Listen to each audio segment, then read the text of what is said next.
यहाँ उपस्थित आदरणीय शिक्षकगण और मेरे प्यारे साथियों, आप सभी को मेरा नमस्कार। मैं तेजस्वी जय लाहौर कक्षा 10वीं का छात्र आज आप सभी के समक्ष असफलता इस विषय पर अपने विचार प्रकट करने वाला हूँ। हम सब एक ऐसे समाज में जीते हैं जहाँ सिर्फ और सिर्फ जीत की ही बातें होती है, लेकिन कोई यह नहीं बताता कि हर जीत के पीछे अनगिनत हारें छुपी होती है।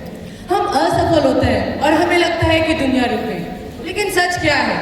असफल होना अंत नहीं, वह एक शुरुआत होती है।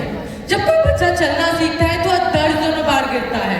क्या हम उसे असफलता कहते हैं? नहीं, क्योंकि उसके गिरने के पीछे एक सीख होती है, एक नई कोशिश होती है। फिर बड़े होते ही असफल होने का डर क्यों? क्या हम अपनी गलतियों को अपनी कमजोरी समझने लगते हैं? बल्कि सच्चाई तो यही है कि असफलता हमें तोड़ने नहीं बल्कि और मजबूत बनाने आती है। वह हमें बताती है कि हम क्या कर सकते हैं और कहाँ बेहतर बन सकते हैं। आजकल के युवाओं की सबसे बड़ी समस्या ये नहीं कि वह असफल हो जाते हैं, समस्या तो यही है कि वह असफल होने से पहले ही हार मान लेते हैं। क्या होगा अगर नंबर कम आएंगे? क्या होगा अगर लोग हंसेंगे? क्या होगा अगर घर वाले नाराज होंगे?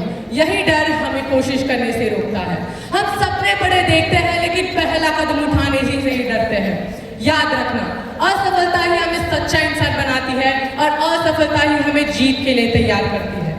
हम सब अपनी जिंदगी में किसी न किसी मोड़ पर टूटते हैं, असफल होते हैं, चाहे वो परीक्षाएं क्यों ना हो, सपने हो या रिश्ते। लेकिन जो लोग उठना सीख लेते हैं वो जीत के हकदार बन जाते हैं।